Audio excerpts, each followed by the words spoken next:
Deltachat. And today's session will specifically focus on the event of Spiel.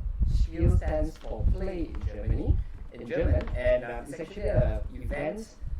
It's called an Essen Game Fair, where we have a 4-day convention of international scale board gaming, where you have 1,000 over exhibitors coming over to display games, and people go there to sort of absorb the experience of board gaming.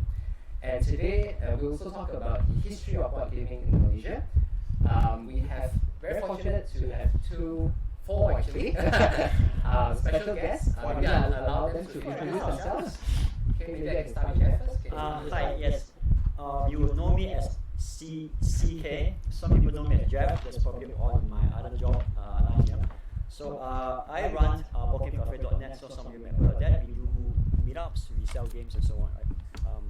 And we did go to Essen, and we're one of those who go to Essen quite often. And I think that's the reasons why we're here to share our experience with Essen with you. Yeah.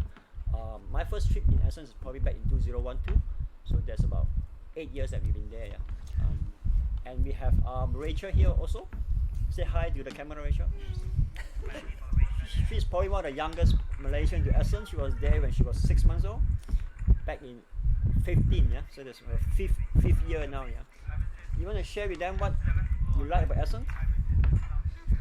Haba games. That's all for now. Moving on, I'm sure there's a lot more that Nick is going to ask me. Okay, how about Victor? Can you introduce yourself? So hi, I'm Victor. Basically, I'm the founder of Yes, together with my partner here, Victoria. So Victor and Victoria, we are helping out the Capital Games Group over to distribute all the games in Malaysia. What we do is try to bring overseas board games to Malaysia and bring Malaysia designer games to overseas. So this year was my first year in Spiel.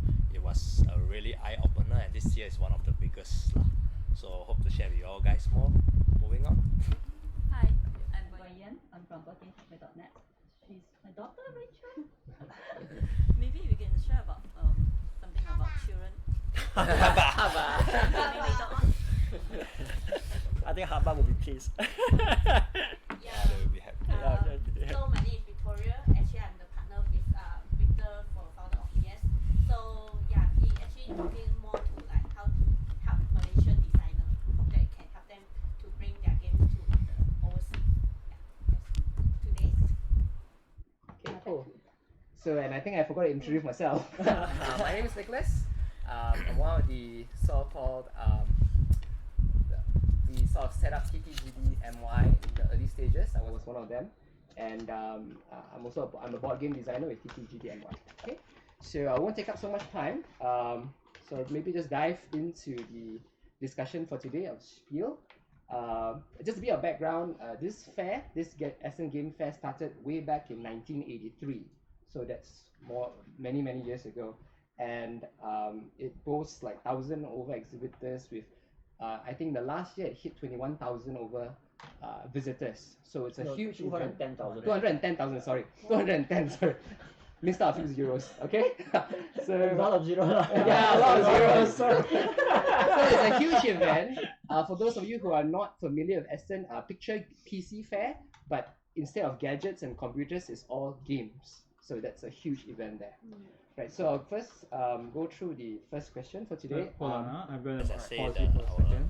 our partner Zio, CGS, they've been going to Spiel for 5 years. So every time I say picture, so then I only Google up what is Spiel actually is about. And I found how big is it. Because I myself go a lot of anime convention. So this one it becomes board game convention. Yes, Oh, yes. that's interesting. Yeah, So yeah. I make it a go to go this year. Then thankfully, Zio have a booth this year, invited us to go over together to help out. Then I went to experience myself, and it's wow, fantastic. Fantastic, right? Yeah. Really big. Fantastic. Right. Me Yeah. myself. Go ahead. How about you? Yeah. We before we started this business was back in 2010, right? In 2005, that was when I first got into gaming. That's when I actually met him. Yeah. Now that we talk about it. Yes, Wow. that was many years ago. That was when we started, and we knew about Spiel back then, but we didn't get a chance to go there. Supposed to be there in 2010, but because I was on another project management stuff, for the 2 years we were not able to make time. So 2012 was the first year when we started there, and we've been there have seen how Spiel grow. I think when we went there in 2012, it was a much smaller affair than what we have now. Yeah. They are growing almost, their crowd are growing almost 10% every year.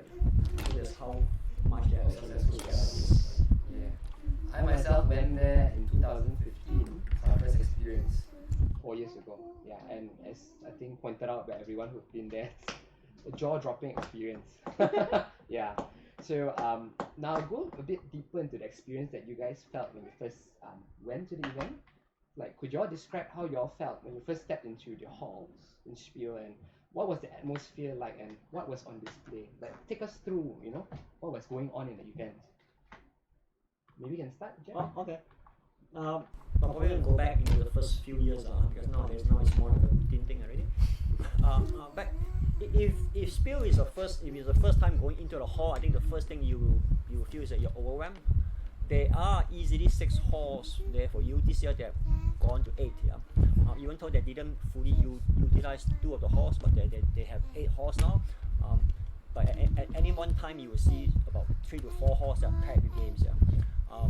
And now, if you look at the number of games that are in the market now, last year, if you there are 1,005 new games that are introduced in Spiel. Just that 3 days ago, 4 days ago, 1,500 games. Yeah. So imagine if you wanted to spend 3-4 days trying to even cover all the games, you're talking about 300-400 games a day. So that's massive. Yeah. If you want to cover all the games, and that was what we did in the first year. We tried to cover all games, right? And by the end of the 4th day, we are like gone, totally flat. Yeah. So nowadays when we go in there, we try to narrow or spot the halls. Yeah, because we know we can't cover so many of them. Yeah. But if this is your first time there, I think that's the first experience that you will get. Wow, so many games I could try, I could play, and I will know about, or even buy. God forbid you're gonna buy all the games there. Yeah. So that's basically what a gamer will feel. Yeah. How about you, Victor? What describe a bit about what you saw? So as I say, this is my first time being to Spiel. Yeah. I believe there's 2 perspectives. If you're going there as a board game enthusiastic, you're gonna like it a lot. There's a lot. Correct. But if you're going there like me as an exhibitor, very tiring. Very tiring. Yeah. Not only tiring, you will see lots of, because you get access first. You don't have to queue up. Correct. So that's an awesome thing. Correct. You get to buy all the board game, famous board game before other people go in, but you will not get to play test any board game at all. You will keep on demo your board game non-stop until it's very tiring. So you have to have at least 2 people in the booth. One person goes and teach, the other person goes and gets cards. Yes, that's right. What I would suggest is if you're first time there, maybe you try to go as a participant. Yeah. It's much different, and you can enjoy all the board games, and it's like Jeff said, it's growing bigger and bigger every year. And if you're gonna be opening an exhibition there as a designer, I think that's a good place to push your influence out, because we brought one of our Singapore board gamer there, a designer there, called Going Poster, that follows us. He's new in the scene there. Okay. So when they were, we helped them push out there later, then there's a reviewer that came in. So your game will be reviewed by a lot of the board gamer there, and you never know who deals you will get. So myself witnessed this process where the Going Poster designers in Singapore, they got reviewers and they tweeted. First day their sales was pretty bad because they are new first time. Right. Because after people tweeted them, on the 2nd and 3rd day the sales pick up so much. In the 4th day they were sold out. Wow. So yeah, even if a board game is not heard, but if you go there and set a presence, you never know who come and review your game. And once the thing go viral, your board game is like, hey, why is there so many people starting to come and interview me? So I think that's a good experience that as a designer, Malaysia designer, if you can, going there will be somewhere to push your game out. Yeah. Oh yeah, and they learn very fast. In board game, in Malaysia we still have to teach a bit, but over there they can pick up things very fast. I suppose because they've been playing it for many years. Yeah. The board game scene in Germany and Europe, per se, has gone a long way. Each country, each city have different specialties. Yes. For Essen, the specialty is board game. You can see bars everywhere, people are playing board game. So there's a different in cultures. Different culture. Wai Yan, you want to talk more about your experience when you went there the first time? Really, the first time you have to get your floor plan. Floor plan, yeah. The brochure, right? Yeah. You have to check out, that which hall to go to and which is the shortest way, even to go from one booth to another booth. And because it's huge, so you have to plan. Maybe first day you cover hall 3, second day, but hall 3 is huge. So So what's Hall 3 about? Like I understand that each hall they designate according to different themes or like No, different. Okay. But the publisher used to, I mean, if they have the booth on Hall 3, they will be there, I mean, until, I mean, yeah, it's the same for this year. Ultra is usually a bigger, The Yeah. bigger publishers, big right? publishers, Yeah. yeah. Yeah. Those. Yeah. Correct, So usually, correct. if you've been there for a few years, you roughly know where they are. They're the same location, same. Okay. Yeah. Because I remember there's one hall dedicated to indie board game, board game publishers as Yes. well. Yes. Hall one 5. Issue Hall 5, yeah. Yes. Hall 5. Cool. All right. I'm just going to inform you guys that I'm completely ditching the live stream because it's too but I'm just going to record. Okay, sure. okay, No sure. worries. So I'll publish it up later. Okay. Sure. Yep. Sure. Okay, so right. There's just to add on, yeah. I think 3 years back they introduced the startup hall, Hall 1. or startup corner, yeah, where they actually, I suppose the booth is less nicely decorated compared to a normal booth, so it probably costs much more cheaper. Yeah. Just give you a table and with no walls and all these things, but that's ideal for people who just have a new prototype or whatever and you want to put up there and you want to showcase it to people, yeah. So if that is what you want to aim for, I think it can work out also. Yeah, It's called a media startup, right? They let you put your board game yeah. there to let people demo. Correct. Only new games they only If I'm allow. not mistaken, it's the last hall. Hall 6 or Hall 7. Hall 6 or Hall 7, and Hall they have 6, one yes. area It's where one corner. you sit. Like yes, this year, I everyone. saw the Thai board game group there. Oh. They have a small corner, so that means they are starting up this year now. You know? Yes. So maybe next year they will come back with I group. saw Yeah. a photo of Australia design Yeah. group. Yeah. Australia. Australia. So I suppose that you explore that because I would presume that the cost of the booth is not going to be expensive compared to a normal booth. If I'm not mistaken, it's about 90 euros for the For the day startup as space. startup space. For If a I'm not normal mistaken. booth, I think a 10 meter square booth is about Euro 1,002. Yeah. That one is the retail. That was the Yes. normal retail The pricing. retail Yes, pricing, yes, correct. yes. So what's the difference between the startup side and the booth side? The startup, you just get a table. Just get Small You want a tables. normal 2x4 table or 4x4 table. And you cannot put your no marketing walls, no materials, bundles. no walls, no yeah. bundles. Yeah, maybe you can have some bundings or whatever, but no walls for you to put up nice displays and so on, right? Not enough space for you to table for demo. It's more for prototype. You just Correct. put a prototype, people will walk past, you talk to them. And that's 90 To create a buzz. Yeah, that's what I last checked. I don't know how much it's So that is very affordable in a way. Yeah, but it's a small table. Small table. Just I heard meant it's for you to 150 test your euro game. now. Sorry? If I'm not wrong, 150 euro. 100, In- I'm not inflation. surprised about it. The last time I checked Inflation. was many years ago. It's extremely big now. Yeah, with the publicity. Yeah. Right, we'll go to the next question. Sure. Right, so I think when you guys went there, it was a lot of games on display. Could you all describe what were the sort of outstanding games that you all saw at the fair, and maybe discuss about what sort of cutting edge design that they've applied in the current games that you've seen in Spiel recently? Maybe you can talk us through about that. Like what sort of games that caught your attention? What are the wow factors when you went to Spiel? Maybe you want to. Wai Yin, you Maybe wanna start? Go and wrap up. the cosplay thing, they're having a huge Cosplay. Cosplay? Yeah. Oh, I interesting. mean, they dress Oh, up. you mean it dressed like Rome Yeah, models, dress Rome up soldier, and make those some kind. noise and getting attention. Yeah, getting a lot of attention. So were the Like walking games? around Yeah. like a team. I mean, yeah. So they were cosplayers there, even though it's not an anime convention. Oh, maybe the feature of Okay, the cosplay. game, Oh, the just to last be thing. clear, yeah, it is primary board games. But if you go into Hall 6 and so on, they have a comics corner. There's Yes. a lot of comics. If you are an RPG lover, you will love it. There's a lot of RPG books, or even adventure books that you can find there. They got one corner selling all of those stuff. Okay. They got people selling all the cosplay stuff, shields, swords, whatever you can think of. Oh, okay. So that is more like that corner is a little bit non-board games. So they have it in Hall 6. I see, Sell I see. bubble tea there as Yeah, well. yeah, correct. All sorts of things there. It's an international drink, It's like It's an Asia drink actually. Yeah. Over there I saw. Oh, the last time I went in 2015, I didn't see that Yes, RPG because corner. I think 1516 is when the Messi Convention Hall underwent a renovation or upgrade plan. Okay. So they shut down some of the halls. Oh. So if you went in those years, you will feel that you are actually very packed. Yes, it Even was though very you have packed. less people, Yes. you have less people, but you feel very packed because Yes, you have yes. less hall now. Correct. Like this year, even though it was 10% more than last year, actually we can walk. It was not crowded as it was, because you got now 6 or 7 halls already to spread the crowd. No wonder when I went there, there were only 3 Correct. halls. Yes. It was like a Yeah, bazaar. so in that year, I think they dropped off all the non-board games Non-board shops. Yeah.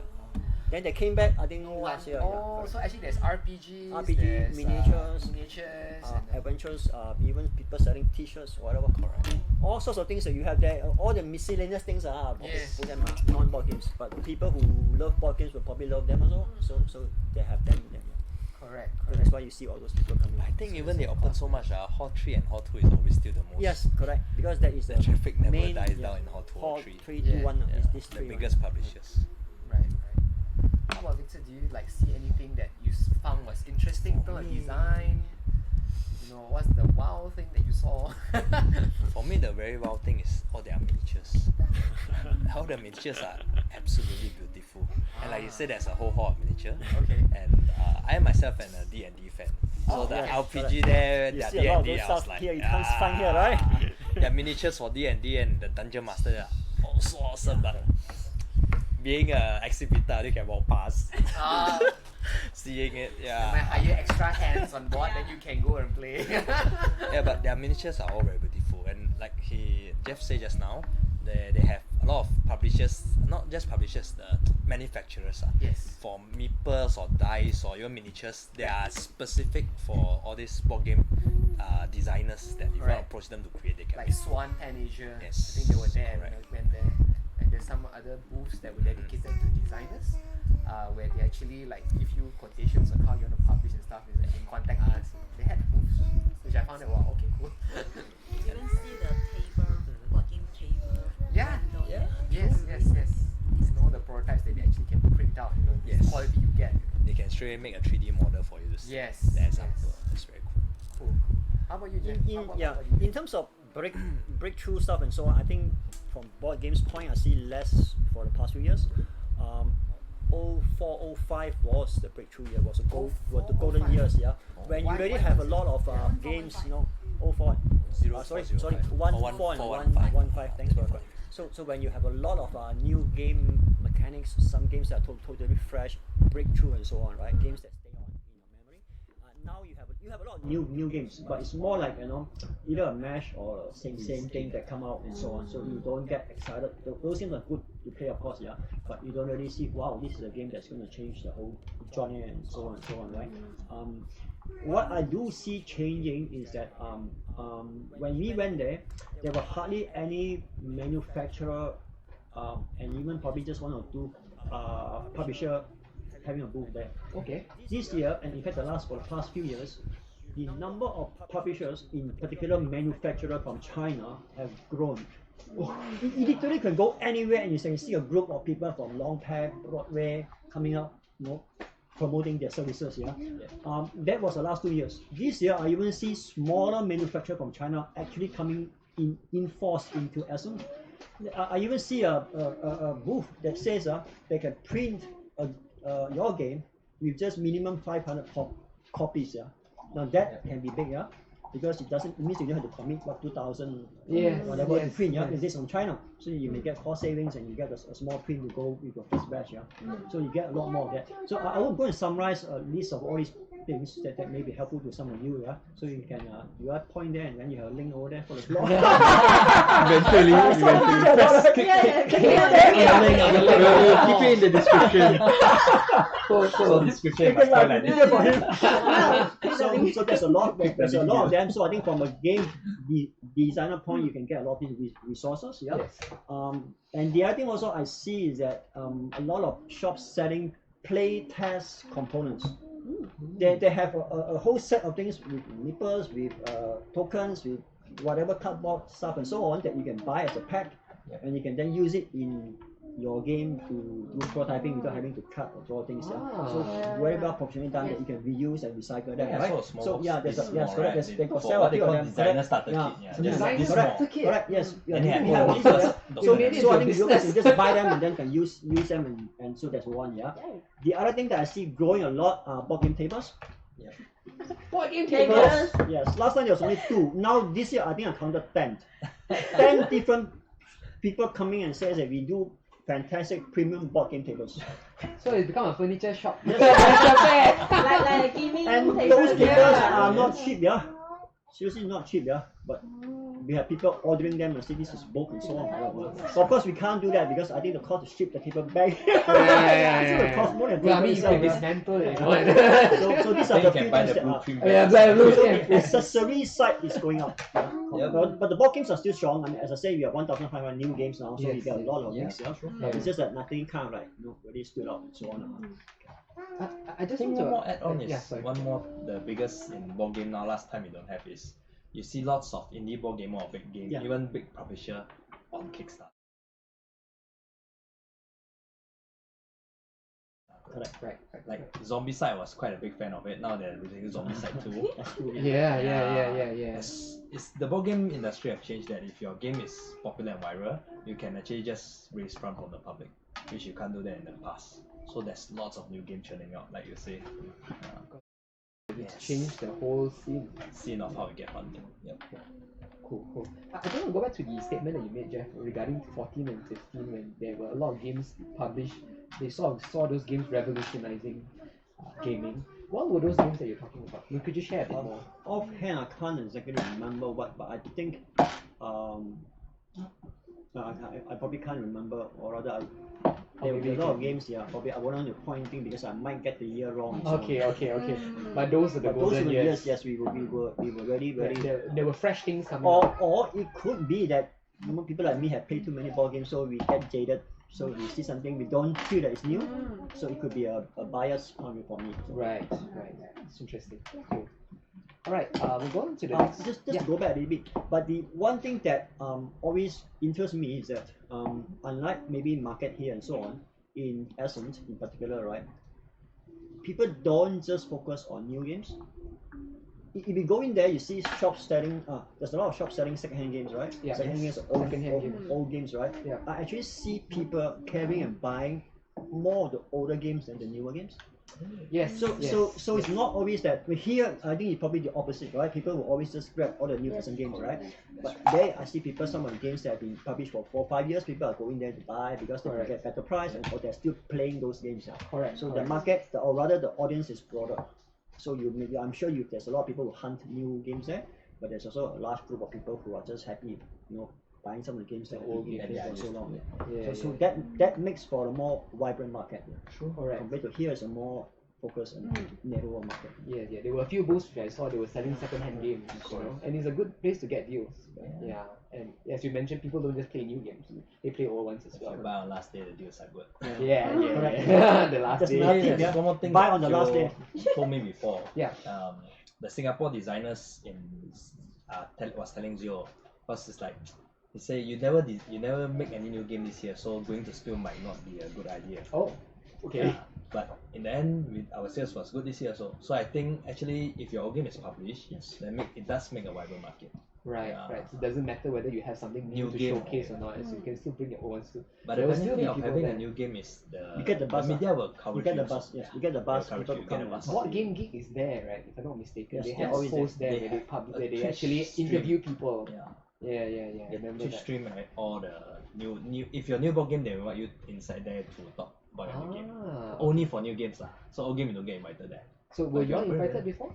Last year, yes. Okay. When we released the Kaiju, Debzilla Debzilla. and Crypto, then we were invited there. This year we don't have new game, but our sales still do well. Yeah. Cool. Right. So yeah, old games that's still able to sell. So it doesn't matter you got new game or old game. Doesn't matter. Set your presence, let people know, so people will come I back think to the find you. present, the publicity matters a lot more rather than you churning out something new. Correct. And At least they were, hey, every year you'll be there. Correct. Interesting. I just want to go step in a bit further into how the exhibitors actually promote their game, what were the sort of gimmicks that you see that exhibitors in Spiel actually use that sort of drew your attention? Like for me, I felt the one gimmick that caught my attention was in 2015 there was Mysterium was released, and what they did was they actually constructed a facade which looked like a haunted house, something mysterious, and it's a huge facade because it spanned the whole booth, and you could see it at the end of the hall. So it's very obvious, and that drew attention. So what were the sort of gimmicks that you saw that could give some ideas or inspiration to our local game designers who are heading towards publishing? For Japanese designer, I used to dress up like kimono. The kimono. I think this year. Let me just do a quick one first. I think I'll probably leave the chair for him. Sure. This year I saw one from Artibia Games. It's a game called MD Rush, Medical Doctor Rush. And it was Wai Yan who prompted me to that. I think I shared that video on our site. Yeah, they actually have people dress up as a medical doctor, a nurse, and a stretcher with a patient who's in a critical condition, and they rush them through the hall. I saw the video. They literally rush them through the hall, right? Yes. So if you are not sure, you think that someone fainted or whatever, you know, right? And then right at the back, then you see the game there. MD Rush. Definitely caught everyone's attention. Yeah, that was I think it was last year or the year before, the game When I Dream. It's by Singapore company. Yes, When I Dream. Okay. They actually have people. It's When I Dream, I think. No? Dreamcatcher. Okay, so it's a game about dream. I may have gotten the game wrong. They actually dress in sleeping clothes and so on. They actually sleep on the floor and wake up dreaming and all these things. So people will pause and then they will look and see what's happening. Yeah, sleeping on the floor, right? But one thing that caught my attention is that there's an indie publisher that he just want to get attention, so he just put a board, say the booth number, the hall number, and just put the game in there. Just do a one-man show, just walk around. Walking around. That's doable if you're a one-man show kind of, you know. I just want people to know that we are there. Yeah. So he was going around with a placard, like A board. I mean, it's a stake and a board. Just walk around. It's shameless as marketing, right? Yeah. And this year, class, I think we have a picture over there. Now there's the tabletop game where you play ice hockey, the football thing and so on. Tabletop class 2-player game. They says if you tattoo the word class on your forehead, you get a free game. Oh. So we see people. I don't think you really tattoo so you probably just write the word class or whatever there. You walk around the hall. You get a free game. Yeah. So. Oh, Victor, what do you see? Okay, so as an exhibitor, I think they cover most of them. But one thing to note, if you're an exhibitor, you can do is get your social media presence first. Because opposite us was a game called Externium or it's a very famous indie game on the net. So how it attract attention is they don't need to do anything. They were very famous on the net already. So they released their gameplay session per hour. So you need to book. So every hour is like crowded there. Then everyone will go there. We don't know about the game. Then we went social media and checked. Oh, they're that famous in social media. So they didn't do any PR in Spiel itself. They just opposite us. So obviously, wow, so many people on there. So that's so one way. If you did your social media presence, then online presence they go there straight go play. Okay. And then one more opposite us was called Eastern Empire. I think an expansion of Western Empire. That one attract people by it's a 12-hour long board game. If you combine with Western, it's an 18-hour long board game. So we're listing they only do 3 playtests per day. One session is 3 hours. So okay. So if you're doing a long serious board game, I think there's a method you can follow. But like for ours one, I think most of them are from people repeating around. Because we are doing financial board game. Yes. So I was very happy to hear that this year there's a few more education financial board game come out. So there are people that refer other designers that do financial board games called BizLife to come over here. Hey, I think you should work Capital Gains. They are one of the first financial board game. So I think that's what Zio been building up. He been to Spiel for 5 years. So we've been operating booth from 1 booth, 2 booth, 3 booth. This year we have quite a big booth. We have 5 tables. Yeah. Yeah. So anyone that are doing financial or education related board game in this session, they all refer to us. So I think building up your brand and consistency is also one thing for you as an exhibitor. Adding to that, I also feel that the designers tend to be quite cooperative. Correct. They are not so competitive and so on. They tend to just share information. That they basically see the market as a large market rather than a smaller market. So they are just happy to just pass people around and so on. Right? Yeah. I know there were a lot of designers and publishers in the fair, and you can actually speak to them to get advice and so forth. Yeah, most of them are pretty friendly and so on. Yeah, they are. And they're very happy when they know you're a designer. Yeah, they're, oh, you design games. Then they talk to you even more. one stunt that I've seen happen, I think that was 2015, if I'm not mistaken. Yeah. I've not seen it again. It's a game by a Korean company. The game is called Patch History. I don't know whether you heard of it. It's a medium-weight civilization game. Patch History. Relatively unknown game. The designer, you probably don't know who he is. And Korean games tends to be light, the light, fun type and so on. This seems to be heavy. So no one knows the pedigree of the game. What he did was that he just announced that he will bring 50 copies into Essen. He won't take pre-orders. He will just go to first come, first serve, he will sell it out, right?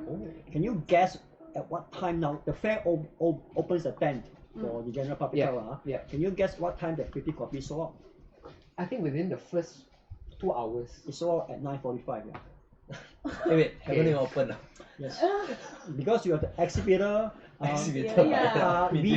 those people working inside, they are on the copy. We have the press pass. We can go in a bit earlier, right? Yes. So when we go in by 9:30, the queue was already formed, right? So by 9:45, it was literally gone, and he already got someone who from the States, I think, who offered to pick up and reprint his game. So his work is done, I think. So because he already bought 50 games, he sold out 50 minutes before the fair opened on day one. That's a very. And the only thing he do is just have a demo game for people to show off, and that's it. We can look into that. I suppose that you can walk around the fair, enjoy the next 4 days. Oh, I never thought of that. Yeah. But there is a lot of opportunities if you go there, Because as an exhibitor, if you go there, this year we help out Zio, right? So Zio job this year is to PR with all the people around there. Yes. Because when you PR with people around there, you never know, they can help you bring your board game to other countries. That is our horizon. So as a designer, I think that is what we want. We want to let our games go more viral. Since we're talking on this, actually my next question was focusing more on designers per se.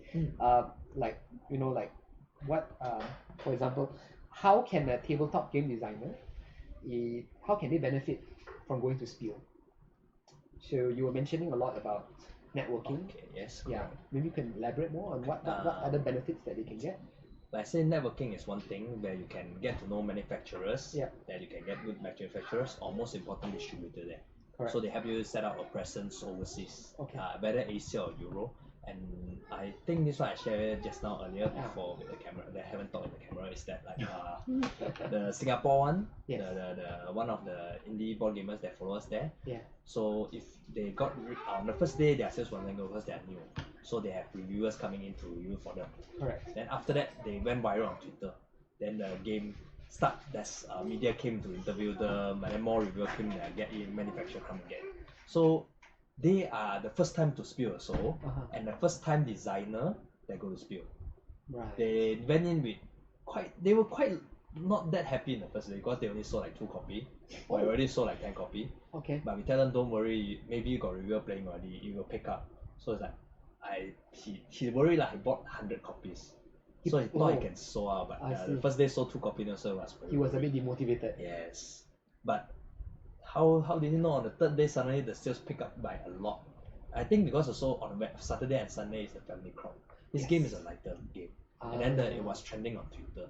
So this is a relatively new designer. So I think if designer you go there, you just demo your game as much as possible. Try to go, it depends on what we call it, how many rounds you can demonstrate to people. The more you demonstrate, the more people know. the more they spread out your The game, better the traction. yes, the more the traction, and then you never know who will come and talk to you. Yeah. Like just now, Jeff say the 50 copies that one like that he got people to reprint everything. Yeah. So as a I think designer, I think that is what you His try to aim. objective was done. That's all. Yes. Yeah. Yes, His objective was done. done and dusted.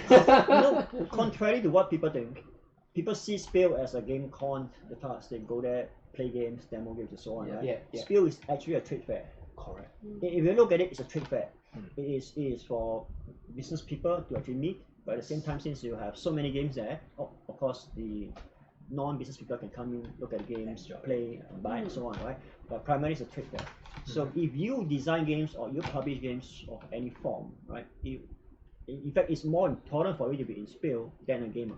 People always say Spiel is a gamer's mecca and so on. Yes, if you can afford the money, of course, it's not cheap to go in there. And so on. You'll probably just not go there and basically buy all the new games in Spiel, actually. Yeah, just use his money and do that if you want to do that, right? But it's of course an experience for a gamer if you are there and you experience to shoot all the games and so on. But if you are designing a game or you are publishing a game, you definitely have to go there because this is how you connect. Correct. Whether it's to find someone else to take on your game in the US, in Europe, and so on, or even to find someone to manufacture a game, or like what the Korean people did. The game sell well in Korea. Now they wanted to look for the established publisher to take on the game for second print, because that's when then you can go big, right? So you have to be there. Yes, I agree. Wawasan 2020. Yeah, well, 2020. Yes, Wawasan. No pressure. The thing that I felt most enriching was I got to speak to designers and publishers per se, and that's where I learned a lot about the industry, and it sort of gave me a broader perspective. Because sometimes, like, if you work a lot alone in your local community, you sometimes get like very into what is around you, but you don't know what's going on out there. Yeah, and I think that's very important if you want to really be successful as a designer. Okay, maybe just one more last question on Spiel before we move on to the next segment on history of board gaming. Just like to get your opinions. Can something like Spiel be replicated here in Malaysia? Are we ready for such an event over here? What are your thoughts? Maybe you can start, Jeff. Okay. I'm just going to touch a little bit on GameCon 1 first, but we'll probably talk about that in the second part later. So back in 2005, when we first got into gaming, Malaysia had one of the biggest, probably still the largest GameCon this side of the world. We call it GameCon 1. I think it was held in mid-ready. We count almost 20,000 square feet and so on. Huge, right? And it had all the tabletop games in one place, where whatever you name it, Magic, Pokemon, Warhammers, Euro games, everything and so on, right? Now, that is probably the closest one gets to Spiel, right? But it's not in the same scale as Spiel. Now, whether we can replicate that, I've seen a few other people try to do that, MagaCon in the last few years and so on, right? But so far, none has come close to the scale of GameCon 1. Now, there are, of course, other reasons for that. But to replicate Spiel here, I think the first thing we need to do is to build our ecosystem. Now, what we have here in Malaysia at the moment are just game distributors and retailers. People who, like us, who are taking on all these people's game, coming here and selling it, right? We don't own the games. So that also means that there may not be an incentive for someone to drive it. Why? Because whatever you are not really owning a part of the market. Whereas in Spiel, you have the publishers, you have the designers, you have the gamers, and of course you have the shop selling. So you have all the parties in play, and everybody got incentive to be there. Right? Here you might be a bit fragmented in this case. So until we go now, we know that in Taiwan, I think in Korea also, they do have similar, in Japan in particular, right? They do have similar, smaller scale events like Spiel. And one of the main things that they have that we don't have yet, is a thriving local publishing and games market. Because then these are the people who will come out and anchor those events because because I have games here, I want to promote it to my local people, right? So if you have the event, I'll come in and support it at that booth, right? So now if someone come up, step up now and says, okay, we want to do Spiel Malaysia or whatever, who's going to fill out the booth, right? Or rather, all the publishers now, they are self-publishing, right? How much can you pay for the booth? If they charge you 3,000 ringgit a day for 4 days, can you afford to pay for it and have sales to cover it, right? If you can't, then it's a like a chicken and egg thing. Yes. So I put up the money, and what do I get? Would the publishers or the game designers come in, and what would they actually get? What's the ROI for them, right? And in the end, you might end up that no one is actually making a step forward. I suspect that is the first thing we have to break through. Okay. How about you, Victor? What's your thoughts? I agree with Jeff very much. In Malaysia, to replicate it, the ecosystem must be right first. Yeah. Because, to be honest, what I can see, it was very outputting when it was because of the ecosystem there. They are really educated about board game and they are very willing to spend. Right. For what I can see now, the Malaysia scene is like Jeff said, people bring in overseas game, and the local publisher are not, the local designer and publisher are not getting the support from the locals. Yes. And our locals don't really spend on board game yet. They are still in the digital world yet. Because like in Spiel there, I was asking, why do you guys like board games so much? Because they feel disconnected with all the technology nowadays. They want to bring back into tabletop so people connect. Yes. Whereas Malaysia is slowly heading to it, but it's not there yet. So if someone really spearheads such event, I do not think they can get the ROI back for the publisher, or even the designer won't get their ROI. I don't think Malaysian market are that willing to spend, to be honest. Yeah. Because a lot of the games like in the Malaysian market is a bit pricey compared to So I think that is a factor as well. But price is one thing, correct? Yes, it's just a currency. Currency But problem. what about local games, for instance, right? I mean, you guys sell local games, right? Yes. Yeah, TTGDMY, all these things, right? Like for instance, how many Malaysians are truly buying into local games to support? Now, when we are, you see, you look at the Japan market, right? Their games sell very much in Japan because people do support that. Even in Korean and so on, they sell huge numbers, right? Because people are willing to just buy. Okay, it's Malaysian product, I want to buy it. Right? And we are starting to have games that can maybe 5 or 10 years back, some of the games that we have, the local games are maybe not up to par and so on. But now we are coming on games that have distinctive Malaysian flavor.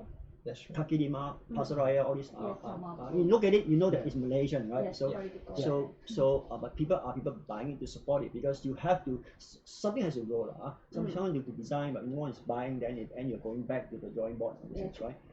So I think once you get that system up, and then people are able to publish more, and you get more of these people into the system, then maybe we have time for us to do that.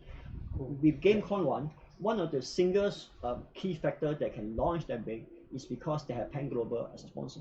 Right.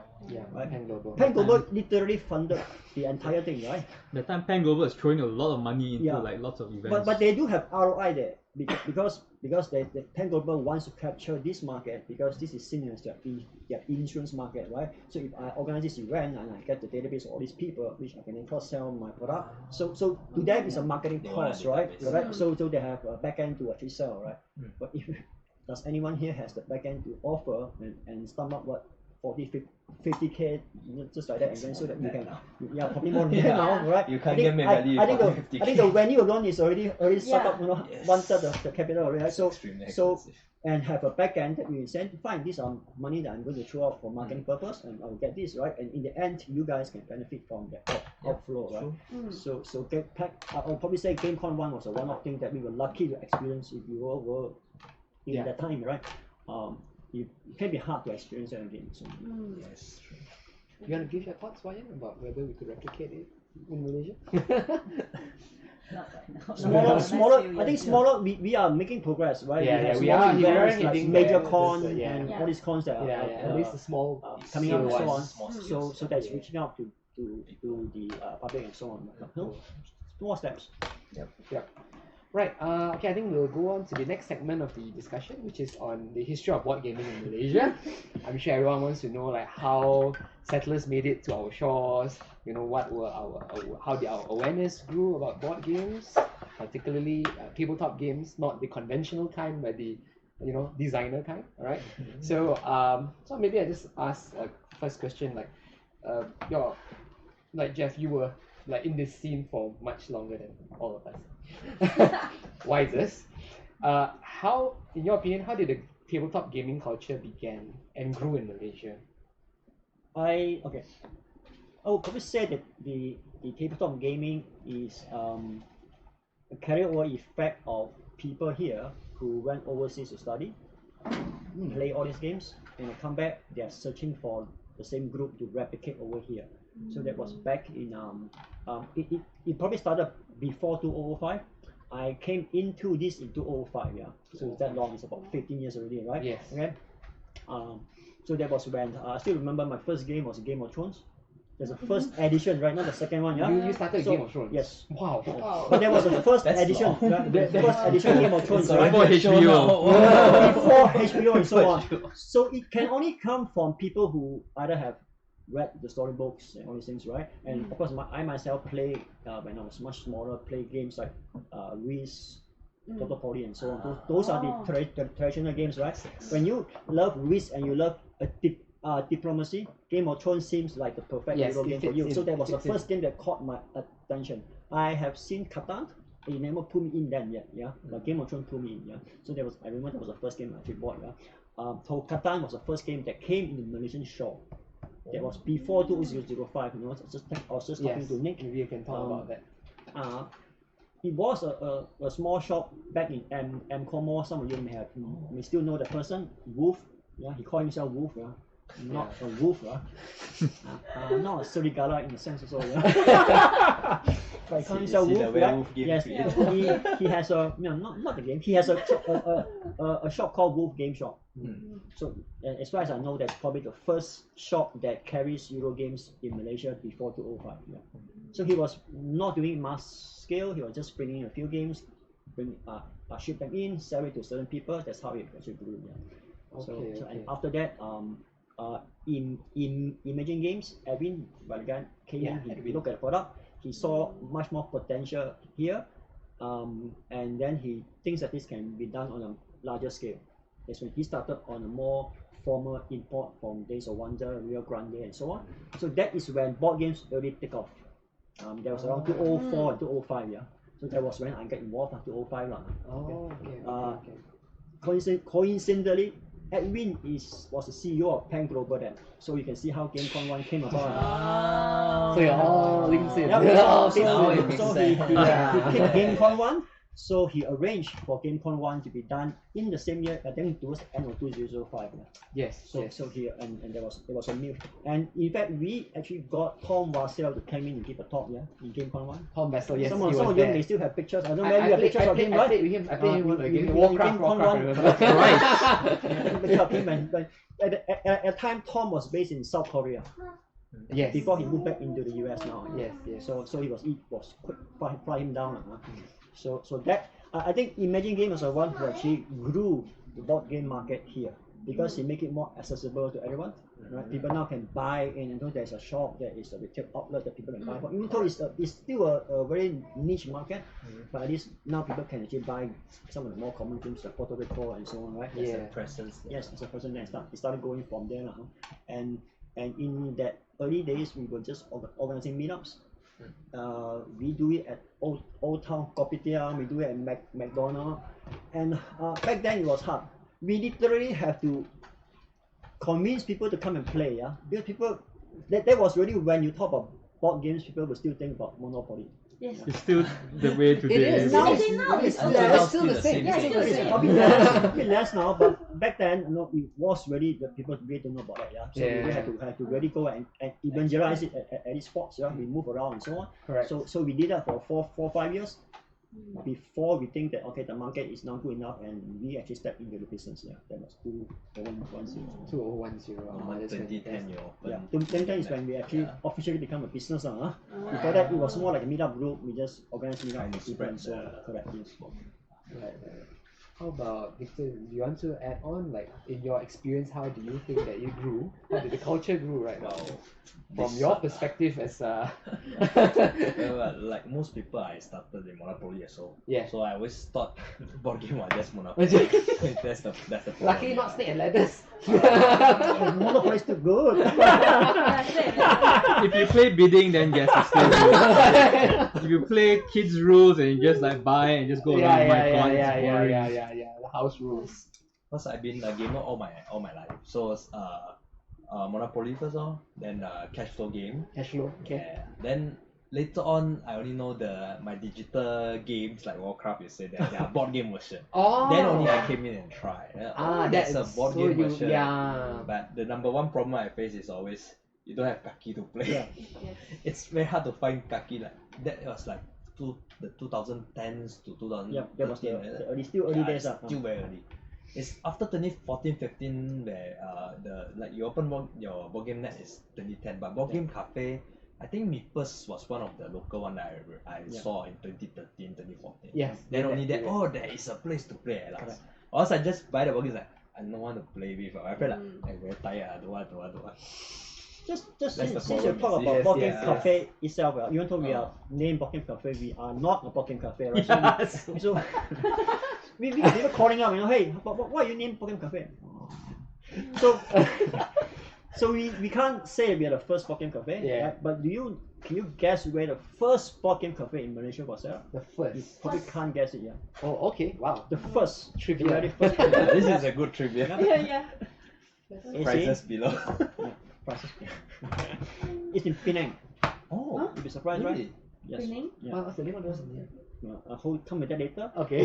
Before that, right, Before review. there was actually a very famous board game cafe in Singapore called Settlers Cafe. Settlers Cafe. That was Yeah. already Correct, formed yes. in Singapore a few years. I mean, I was friends with Colin. I think he was the one who runs the cafe and so on, right? Colin Lee. So he was much more earlier, and at the time I was still gaming in Wolf Game Shop. Yeah. Yeah. I met one day I met Colin there. He actually told me that he's going to open a branch in KL. Okay. Yeah, in Damansara Jaya. Oh. The one that The you are one- now know as either Mage Cafe. The one behind the extra, that one? Yes, correct. Just in front of Asia. Yeah. Oh. So that place, Damansara Jaya, is actually kind of like the birthplace of board game in the KL area. You may because Settlers Cafe Singapore wants to set up a branch here, right? And everything is set up. They were supposed to be the first board game cafe in KL, but their plan got delayed. I think they were delayed by 2 months. Okay. And then before then we heard that there is actually a small cafe in Penang that were open because they reached out to us. They said, can we get some of the games here as a playset, and can you get your support when we open a cafe? And, oh, you mean you guys got a cafe already? Yeah, we've been running it. We've been soft running it for about a month already. Oh, really? Okay, so that's the first one. The cafe is no longer there. It's closed, Okay, right? okay. It's called Third Dimension. If you Google it now, you'll probably be able to maybe some Third Dimension. archive. Yeah, Third Dimension cafe. It's run by a group of young people just out of uni. They spot an opportunity there. They open a cafe and then they just start running it there. Yeah. So that had the honor of being called the first board game cafe in Malaysia. Because they literally operational before Settlers Cafe, and then Settlers Cafe came. And after that, Mage Cafe and all the other cafe started. Yeah. So it's Penang. It's strange, right? Even though KL is the one that has all this activity, right? But Penang lay claim to be the first spot. Are they still active? No more. Oh, okay. Right. I see. Interesting. I didn't know about Penang. What happened to them? Yeah. I think they closed after about a year plus. Yeah. Oh. If you ask me, I think they are probably too early.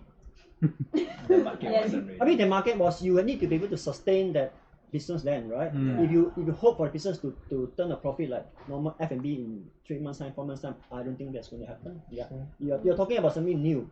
You're coming to you, wow, it's like you say you can't even find people to play games with you, right? Now you're trying to find people to pay games. Pay to play. It's even hard. So it's even harder. I think they're probably a bit too ahead of the years, right? Correct. If they probably set up now, it may be a different story, right? So, but they are one of the pioneers. So I just want to mention their name because I think they do contribute, even though Yeah, they they never deserve the allow recognition. recognition. Yes, they deserve the recognition. We did mention a little bit, if you go search our blog, Third Dimension, probably see them, yeah, because we did mention our visit there. What does third dimension mean? Do we know? I didn't ask them what third dimension is and so on, right? Well, to be fair, that time 3D is still a very in thing. Yeah, maybe. Yeah, that time there wasn't Yes, 4D. yes, and there wasn't VR. 4D yet. So 3D was like, you put on the glasses, like, Yes. oh yeah. Maybe that's why they call 3D. And now you have cafes everywhere, That's right, Cities, yeah. And I think our Hokkien cafe market has kind of outgrown Singapore now. Really? Is it? I don't have the Okay, statistics. you have can more tell cafes us. than- The cafe, obviously we have more because we have Yes. are bigger than that. But if you say the designer market, Singapore designer market is much stronger. Yes. Like Oh, you yeah, said, yeah, there are trading marketplace, Yeah, yeah. their designers are more active there. Their designer market started way ahead of us, yeah. Yes. So even 2005, Colin were already talking to me that he's dabbling into some game design for the business crowd, all these things, yeah. So they have been ongoing. Maybe not as focused as what they're doing in the past few years, but they started much more ahead of us. Maybe I can share is like before I went Spiel, we were at Singapore for Game Start Asia. SIG. Okay. Even SIG started with the board game there. So their trader market for board games in Singapore is actually more mature. Their people are willing to support their board games. And then next year, if I'm not wrong, STGCC is they're stepping in. Then the Game Start Asia will step out and be advisor for STGCC. Then they will have one whole I think hall for board games. So their designer market there is actually growing a lot. Then the main field is Dominic, they all are the one that pushing for it. So Singapore designer market is bigger, but cafe, yes, I agree. Malaysia. Malaysia got. Because of the land mass issue. Yeah. If you compare to land mass, then Singapore actually is doing quite. Yeah, for I their mean, land mass. yeah, true, of course. Well, since we're talking so much about, like, so we talked about a bit of factors that is causing an increased awareness towards this hobby. Where do you think Malaysia is right now in terms of tabletop gaming awareness? And has the hobby gained traction in the country? And what do you think is the necessary steps to sort of improve the current awareness and sort of expand this culture? If you want to share, I think year on year I've seen growth. Back when we started, as I said, in 2005, it was hard to find gamers, right? It was at the stage. It was more like we are trying to grab people and then convince you to play board games. You know that, which is actually impossible, right? You don't do that, right? So back then, not because many people knew about as long as such anybody things. willing to sit down with you, come, let's play board games, right? Yeah. I think now we have gone to a stage that you don't have to do that. You can actually find people who really want to find board games and just give them an opportunity to play, because I see a lot of board game groups springing up, right? People having meetups everywhere, right? So you don't see that 10 years back, right? So now you see more of this, which is good, so we wanted to support more of this group because I think they are the people who's going to help us spread the ecosystem, right? Because you need people at the ground base first, because not so much people who really know board games. Those are a different level of people, right? But you want people who haven't seen all these games and so on, right? And of course you want to avoid dropping all these heavy games in these people because it's so we need some of the lighter games. Like how you felt when you dropped with Imperial. Correct. So you drop this poor guy with TI3, on his first game. You find 10 of these people, you lose 9, Yeah. Correct. It might do more harm than good. and this is the part that I would really want, because most of the local games so far, and that's how Taiwan or even Korean's game design grow, right? You notice most of their early games are simple to learn, fun to play, because that is the market that you want to get first. Party kind of game. Not you don't want to do another careless version, that type of top level game and so on, right? So you want to do a simple one because you want to use it to grow the market. So what you're proposing is to develop more games which are very simple, fun to play, and people can get into it. Correct. Then you slowly introduce more complex and games. I think that people buy more also, right? And Yeah, you need that sales to come in for the local The designers to really start going. True. How about you, Victor? What do you want to share? One thing I can share is in Malaysia designer market, there's one board game I noticed. I wouldn't consider it as a board game, it's more like a card game. The Malaysian Dream, the Singapore Dream. Yes. MGAG is doing a very good job at marketing it. Correct. Maybe for our board game, if you want to designers that want to grow in Malaysia, you can learn the MGAG approach actually. I spoke to them, and it seems that they've already built their very strong social media and marketing presence, so that it pretty much just sells itself. Yes, they're not working a board game market, but I think if you want to grow this whole board game industry, someone must spearhead something like this, like party type of game first, to get people attracted in the board game. Then only show them what really board game is. Right. The Malaysian Dream isn't really like a board game, but because of their social media influence, they can get it across, which I think our market is stuck now. They get it across to let people start playing. Well, I think But drama Puku Jungle is also Yeah. reaching out into a very different And I segment. think the of Lepak market, game right? also somewhat also did the same thing. Did the same Right, thing. they had a Malaysian flavor kind of game, which But is we need to first. scale up a bit about that. Yeah, true. So there needs to be more of such games. Oh yeah, there's one more I remember. Pasar Raya was mentioned in Yes. school actually. People like Pasar Raya mechanics. Oh. But the But game it's a a bit, gamer's game, correct? it's a gamer's game, but it's so too it doesn't reach localized. Yeah. If we can do when you design advice for designers when you design a game you can think is a bit of international level also, then with our local elements that will be much better. Because people there like the Pasar Raya game mechanics as gamer game. But a lot of the term is only understand and appreciated by Malaysian. So say if you are reading this, time for version 2. I think it will do well in Spiel next year. So what you're proposing is like if you're designing a game to be put on an international Level, level, yes. your elements in your game cannot be too localized. Cannot be too local. You should have localized to show your culture, but a lot of things inside the some terms maybe you can do more general level than international. Something that people international audience can. Then you will sell well in overseas also. Did you see Chun Yan's unboxing on Dice Tower? So it's not Tom Vassell, but it's one of the side reviewers. They read the first line, right? A game about navigating 5-foot ways in Georgetown. Yeah. The next line he said after that was, I have no idea what I just read. That's the problem with Pasar Raya also. So Malaysian demo there is like, oh, they have to explain every single line. But in Euro, those people, they are just buy the board game and read rulebook. So our rulebook design and the content will be very important if you want to get it across international. Right. The local element is good, but not too localized until international. Like, what is this? Yeah, you don't want to have. Unless you do only for local market lah. But as a board game designer, if you really want to grow a business, international is the way. Local and international. Correct. Because international fund you more. Yes. Kickstarter. I know. Yeah, correct. Wai, do you have anything to add about the awareness about right now our Malaysia players? Maybe I talk about from a parent perspective. Okay. Because start them young. Start them young. Children. It's like let's say like we started like 15 years ago. That now let's say you started at early 20, now it's early 30, mid 30. So your children could be like 4-5 years. Correct. Or it's a good time to start them young. So Yeah, let them to have it playing games every night or instead of watching TV or a short game. It's a healthier alternative compared to the apps and all. So get this into the habit, and then slowly, then this is a chain effect. Yeah, so I think the trick is to actually educate more parents on this and then share to their kids. Right, because the next like generation. the next generation, I feel will be the parents, of the future ones, and because they've been exposed, they're definitely introduced. It's like to my kids. children, my daughter has been start playing with her since she was 2 years old. Yes. So now she has been playing for. Haba expert.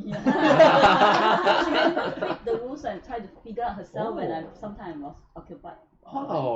That's nice. She gets sometimes I say, "Mommy, I want to play on my way, with my own way." She can do that.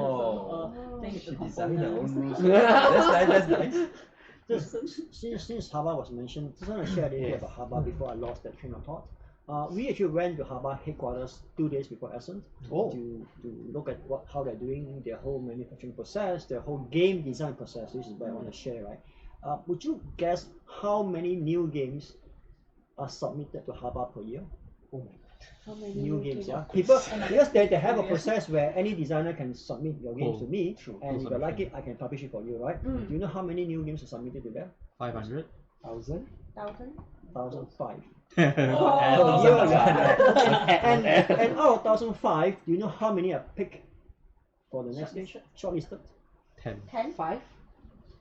Probably a bit more. 50. 50. So there's a short list. Shortlist, yeah. Wow. 50. That's still a 3% hit only. Yeah. So the numbers are not very encouraging. So there are 1,005. And Haba are not the mid-level game. Haba are usually the lightweight children games. So these are game ideas that can be easily produced and so on, right? So from there they actually cut it down to 50, and from 50 they narrow it down to I think about 10 to 15 that they will then manufacture, develop for next field. Their timeline is 2 years.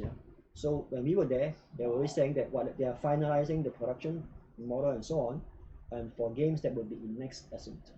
For whatever they're going to bring to this Essen, it's already done 1 year back Last year. and confirm 2 year back kind of sort. Oh. So they once they confirm you, they will take your product in. They'll get their design people to talk to you. They will send you to the group of play tester. They got kindergarten children and so on to play test it, get feedback, change it, and then go into the whole production process and so on. Right? Very So systematic. it's very systematic, very structured, right?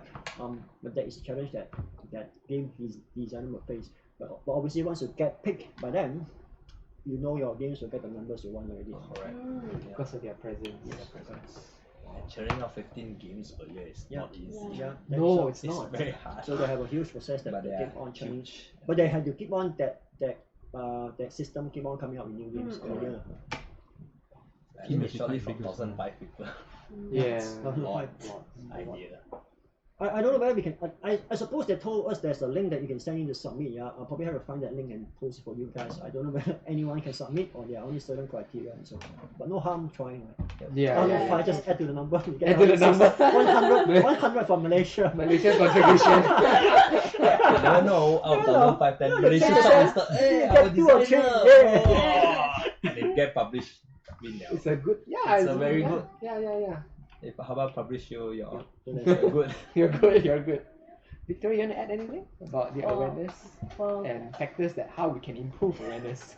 actually, I also from the outsider then become the inside to the board game. So Okay. initially, really the light game, like also first game is Monopoly. Yeah. Everyone, most of us grew Yeah. there.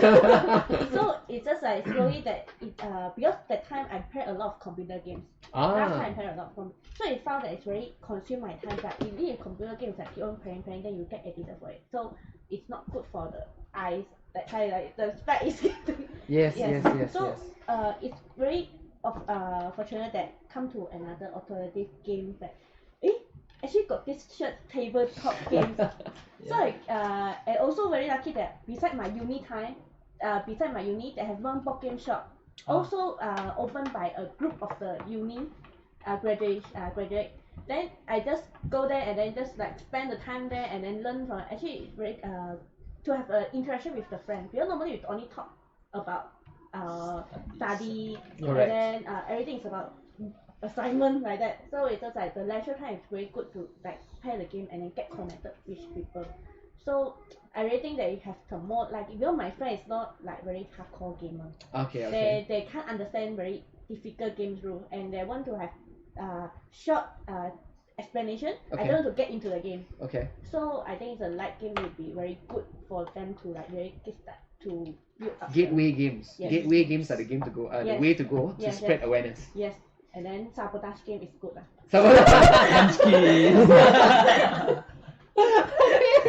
Well, But we you like to know- sabotage you. One more thing I have to add on is like when like kids like we all start Monopoly, right? For the next generation, I say, please don't start Monopoly. Yeah, please don't. Because I think most of us why we're scared of board game because when we were young, the first thing we play is Monopoly. And what we are reminded us how long the game is and then people quarreling over it. The next best thing you play Uno, which destroy friendship as well. Correct. But for me it's better because my dad played chess with me. Okay. So in a way it's using brain, but yeah, don't start with all this hard game. I think for the kids of next generation, Haba games or gateway games to get them, hey, this is not bad, then we can build the next generation of board gamers. Yes, But don't start them off with hard game. Yes. Yeah. There's actually a publisher in, if not mistaken, it's Netherlands. They just focus on co-op game, cooperative game for children. Yes. Co-op games. Yeah, that's So there's friendlier. a good way Friendlier, yes, yeah. co-op game. Parents play kids. Yeah. That's interesting. I still remember when I was 6 years old, the bidding, quarrel my sister. Like, hey, give me that property, I want to build that line already and trade lah. Like, yeah, that whole session was like around 6 hours. And I think that's why most of us grow up, our generation people like, you say hard to convince people about game, the millennials, I think because they have the bad memory of Yes. Monopoly. Yeah. It's so long and then people fighting to get the line. If you play a full version of it, like, you have to get the full color only can build house. So Correct. everyone's like, don't start with all this. Don't start Monopoly. So they have a good memory, then if they have a good experience with it, then in the future you can build a next generation of The next generation of board game. I like to share a bit about my experience when I was in Spiel. I spoke to the Taiwanese board game group. They were setting up the booth. So there's this guy who was heading the team. He told me how they did it was they started 10 years ago. when we started our TTGDMY, they did 10 years ago. So they're 10 years ahead, yeah. So he told me is they knew that awareness is very important to grow the industry. And what they did was their group went to schools to teach young kids as young as I think 7 years old how to play Settlers of Catan and Carcassonne. So that the test is when you talk to people, the first thing is that, have you heard of Carcassonne or Settlers of Catan? If they say yes, that means the awareness is there. That's the acid test. Yeah. So they wanted to groom this young generation on Euro games, and that's how they did it. They can train them on Catan at that age. Yes. I know Carcassonne can you match the what? But I don't know Yeah, how. don't be surprised. They can. Oh, they can. No, you don't. You see, if as long as you don't have mismatch age group, right? If you are playing 7 versus 7 years old and 7 years old, they can play within their own rules and all these things, right? So they are thinking of the strategy and so on will be at that same at that level. You just let them play on their drop own. one 10 years old, 9 years old, of course, then Of course, then you will whole screw the get whole thing hammered. up. Unlike us adult, you can be a 10 years gap and you are still playing okay, but at the age group, you know, a 1 year swing can be very wide, right? But you keep within the age, and I believe they probably simplified some of the rules so that like Ticket to Ride, we even we host a lot of children's session last time. Even Ticket to Ride, I think 5, 6 or so they can start playing. But the whole game is simplified to tell them just focus on which path you want to build, collect the colors, and get one ticket instead of having 2 or 3 tickets and trying to maximize my route. All these things, you know, at the age they are not going to cope with that. Right? So just have one ticket. So my job is to finish this ticket, right? And then therefore, which path I wanted to follow, what color I want to collect. So you build them up, and if they're all the same age group, they can do that. But you throw one 9 years old, then he started having 3 tickets and trying to maximize, and there will be a different level that he or she is playing at already. Then the rest will see like, hey, that guy's like cheating. Because they don't understand what he's correct? doing. Yes, exactly. So you can simplify it, but I think it's definitely a good start. Yes. So I found that very inspirational. They actually went out of their comfort zone, went to schools and teach. And I think that is something that we can also explore. I think we are doing a lot of that in even the local circuit. I see a lot of groups going out to schools. The N9 group are running a lot of weekend weekends meet up for parents and children. So we are. I think that everybody everywhere is doing kind of activity, you know, that we can introduce. Can spread out. Yeah. You wanted that? Oh yeah, because like our company, we are doing a financial ball game. So we used to go to uni. I mean that's where we get to know each other. Yeah, we do financial ball game teaching. Used to, what about now? Now we are the one doing for other people. we meet each other through board game play. We conduct trainings, So now we used to do that. So now we are the ones spearheading these 2 units. And just last Monday we were at Penang to do for high school using our board game. So we are trying to do a Malay translation to go down into lower. But like you say, we do a simple mechanic. Just tell them we remove all the combos and just get the message across first. Then only add in extra hard stuff. So most I think in Malaysia starting with schools is a good, depending on what board game you do. You might want to. This experience might be relevant to you. You know, back in GameCon, I met a person who probably has the first commercial Malaysian game outside of the Sahiba group. You know the Sahiba group did the Scrabble thing and so on, right? So, but we don't consider them as Europe game.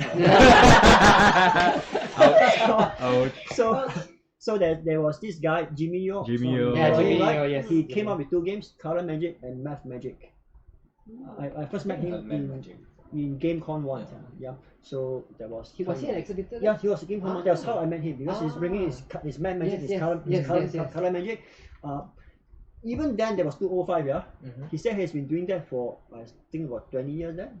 So there was 205 20 years then. So 2015 or 205? No, 205 that was on GameCon one. I think he's been doing that for 10, 15 or 20 years for a long time before I even know him. So he was already doing all these things when nobody were talking about board games. So but that game is an educational game. Or you probably be bored playing Math Magic and so on, right? But it's an educational game. It's very good to teach children mathematics. And the way he marketed it, there's no social media, there's no Facebook back then, right? He literally load up his car, his Proton. He keep telling us all his stories, right? War stories. He tells us. War stories. He load up his Proton with 100 copies of Math Magic. Drive up to schools, and he's not talking about Klang Valley, go to Kelantan, Terengganu, Kedah, everywhere. He just drive up to one school, have an appointment there, go in there, have a workshop with all the teachers, tell them how to play the game, and then they will all buy. And then he come back with an empty car. Whoa. And he goes in there and he runs sessions with it, and then he occasionally have competitions with among the school children and so on. Yeah, tournaments. He do that schools every time. Yeah. So yes, those are the hard work, the groundwork that had to be laid up, because you are going to schools. Yes. Interesting. Actually, there's one question, maybe like a bit more controversial lah. So drama Pukul 7, that's very hot in. It's specifically in like Pasar Malay. Yes. Which means that it might be alienating to definitely the international audience, but I don't know about like other communities in Malaysia. And I know like some board game cafes, like you mentioned also, Saboteur is very sabotaging games, right? Is very popular in certain communities as well. So I'm wondering like if you guys had thoughts on like the racial contour of gaming, like it seems that like the Chinese communities are a little bit more advanced. Although there is a preference for more social gaming, the Malay communities seem to be just getting into board games. There are people like Wira Games and like people we know who are Malays, but they are also very highly educated English-speaking Malays. So I was wondering like, if you guys have any thoughts on like that sort of distribution.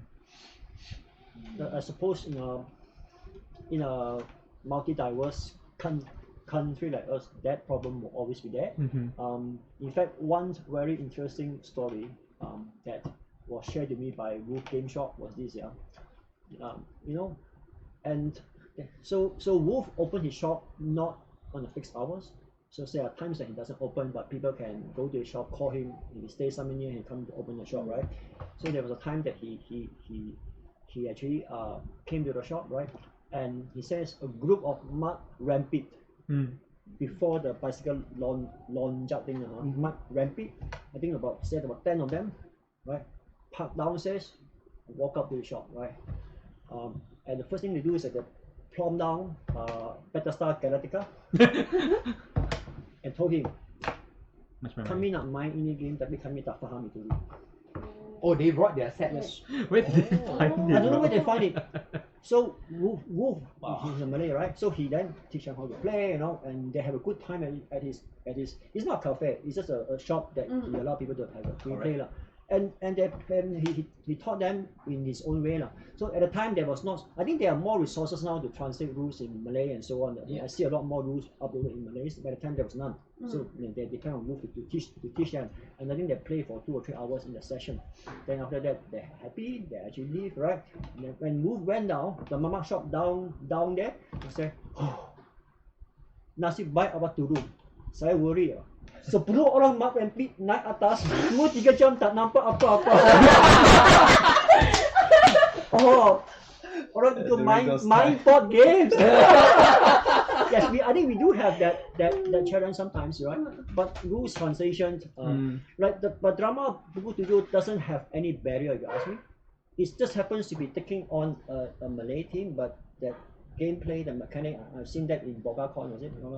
It's universal. And even some of the other games there, in fact, we were talking about the simple games, it's easier to translate them into Malay, and I think it's easy to get these people on board too. So maybe more abstract / party style games. But just need more people to do I think at the end of the day, it's groundwork. You need people to be on the ground. Right? Whereas if you just take a game and you just pass it around, I don't think it will work. They will feel the barrier. I'm not sure whether I can learn this game or whatever. Groundwork to someone spread the language. Yeah, correct. Someone who you can design the game for international level, but then you can translate into different language, and there must be someone to have to spearhead the game. Yes. Then once they build up, those people have to do. And you can farm it out, and you get more and more people who go and teach you. I've been trying to get Shaz's translation of Azul, because he did the translation for that for Orangutan Games. Correct. Does Azul need translation actually? I think in this context, very few people know the core mechanics. A rule translator at least that can reference it or whatever that's been taught. Like Azul mechanic to spread out is quite easy. As long as you have someone groundwork it explain in their language, you can spread it out very easily. Yeah, yes. The game is very layer strategy, and I think it's quite a good game to spread out easily. But you need groundwork. I mean, like, if you were to explain like rules in Malay, right? Like, would you know the terminology? What is shuffle? The Kocok. terminology. Kocok. Yeah. What I think you say chop, they will understand. What is Chong, chong. what is meeple in Malay? Itu kecil-kecil punya. Itu kecil orang. Kecil orang. Yeah, so I think that's kind of like true. small things that you need. Terminology, The terminology needs to be smoother. Like, someone needs to spearhead that as well. yeah, I think there has to be Build it. someone who spearheads systematically to spread like a sort of awareness about this. Because otherwise, there's a barrier. Yes. Have you visited that one board game group that used to run out of Black Horse? Oh, they were okay. Get on board. Get on board. We were having lunch there. They are still playing there. Okay. I saw a group of them there. Yes. Yesterday? Now. Now. Oh, okay. I don't know whether they are still there now. Because- We saw them just now at lunch. Okay, because like officially I heard like the people are no longer doing it. Yeah, I don't know whether they're doing in a personal capacity or they're doing on a public capacity. Or they kind of stopped for a while, which is sad if you ask me. I think we did need more of this community we need leaders to keep driving. And this is the other touchy point about it. You're right. That and at some point in time, now whether they charge or they don't charge, we should let the market decide that rather than saying that these people should do that but not charge and so on, right? Because at the end it's still someone's time, right? Yes. Correct. But these are the people who actually we appreciate them because they do go to the ground and help build up that. And I look at the gamers, the people that play with them and so on, right? These are people who typically may not play in our group, because they may find it a bit too intimidating to come to this group first, right? You have to cultivate their interest into there before they can actually come in, right? But then that's why we need more of this. And I think there are a lot more than Joe Mine, all these people coming up, right? So that is a good sign. But we need to support these people. We need to find ways to help them maintain that level of passion if you may. I think for this one we can share because like us, we started not because of board game, because we are always in the financial training industry. Yeah. So with Zio, he created financial training board game. Then we like, it's always spreading for training and financial. But through all this board game, only enter into this board game community. But then my first one came out to be TI3, which is Deltachat. So choose the place properly. So there's a team, right? Team, if you are reading this. Team brought him and to play TI3 or whatever in the first game. Yeah.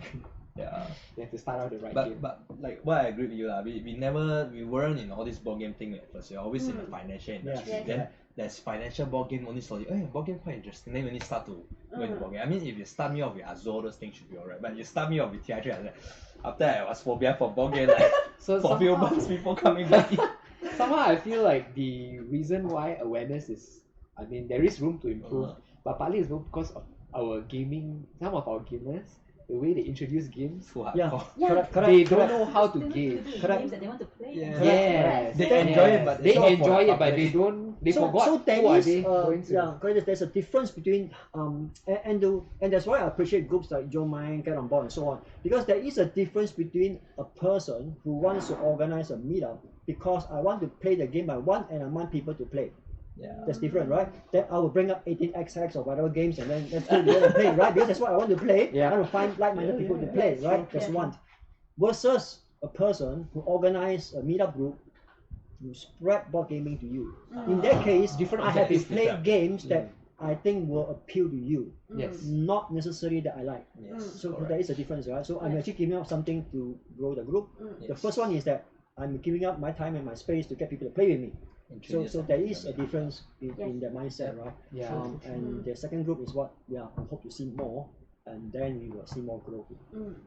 Hopefully more people. And Yes, you go won't get for- TI3 hammer down to you We on need day to one. follow a streamline, Correct, the Yes. party game, and slowly if they are Yeah. really interested in it, then only slowly introduce them to the medium.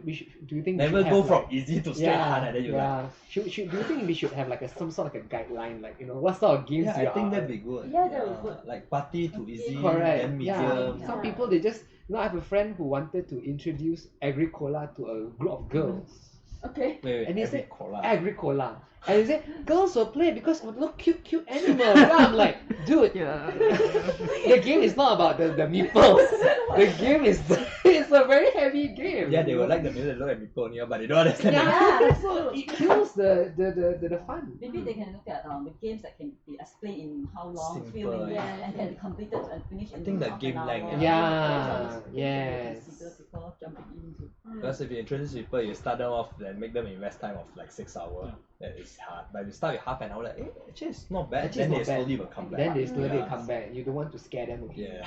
Maybe it has like some challenge level like that. So it's like we have a lot of board games, a Yes. lot of variety of board games. So Correct. people will like, I see the game don't like know the where to graphics start. very nice, but I Yeah. don't know the level of it. So like maybe it has a guideline, like maybe let's say if I'm playing games, I recommend this few games, like then level up like that. So people will enjoy the journey of board games.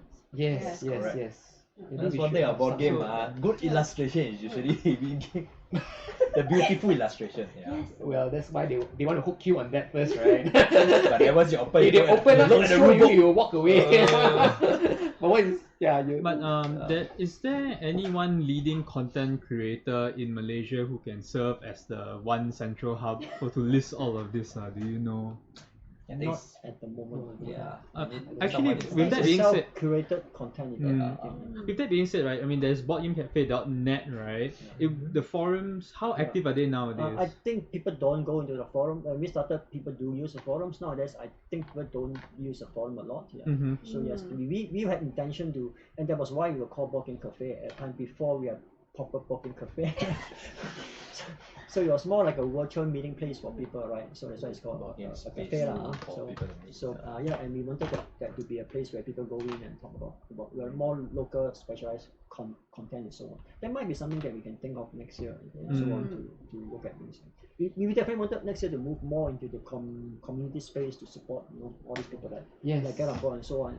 Because we know they are reaching out to people that you see, for us, we have reached a particular stage that, yes, we started the same space as them, right? 2005, and we were doing the same thing, introducing games to people we don't know. But now we have reached a stage where we tend to play with more gamers, right? Yeah. So that's a different group altogether. So, but we still need to grow the grassroots, because these are people. Now, not all of them may become the gamer that we want, which is fine. Some people are happy just playing cool and love better. There's absolutely nothing wrong with that, right? So they stay at the right level, right? But we need more of this actually. The funnel has to grow. Then we will then be able to get the mass that we want to get. Correct, yes. So yeah, so we wanted to see how we can support more of these meetup groups, these scattered meetup group everywhere, right? Which was actually a good thing that I saw, yeah. Because they are just if you ask me, they are just a mobile board game cafe, if you may. Instead of having a place that just move around, right? They can target different groups. I think this is what we can learn towards Thailand and Malaysia. Yeah, funneling is actually quite good. Correct. The way they How did they do it? It's like you just now we're talking about the spill kind of thing, right? Yes. Thailand and Indonesia actually having this kind of convention already. I know they have board game cafe that they have walking cafe also, but there are people there is actually willingly spread. Somehow I'm not sure if I never remember wrong. My friend, one of them told me before in Bandung there. Actually, the Indonesia most of the game come from Bandung that side. So Bandung designers in that town itself, there's a lot of people that spread more game around there. Right. So it start from like we say on layer level, they go in from intermediate first, like a 30-minute game. Then those that are really love board game, then they will slowly increase the level. Yes. The community grow there faster. I think Malaysia, our problem is most of them reach up to the gamer level already. Then we forgot our roots. Correct. This is what we do. Yes. Sudah lupakan. So we have people like I said, one of the things that I always see in Essen, for instance, is people playing all sorts of games. Right. And here somehow we feel that we always need to play the heavy game to be seen as a gamer. Correct. So there's it's that kind of like it identity. mirrors the running community. I run, right? So it's always that you started with 5K, then you reach 10K. Yeah. But if you stay at 10K or 5K, you are not a runner. You need to go half marathon, full marathon. Now you got to go 100K before you are called a runner and kind of stuff. So people keep pushing, and once they're there, they forget about that. Yes. But what they forget is that, you know, if you organize an event for 100K, you get 40 people to join. You organize an event for 5K, the music run yesterday, you get 10,000 people. Reach to a lot of people. The number are different, right? And you need this 10,000 to get the 40. Correct.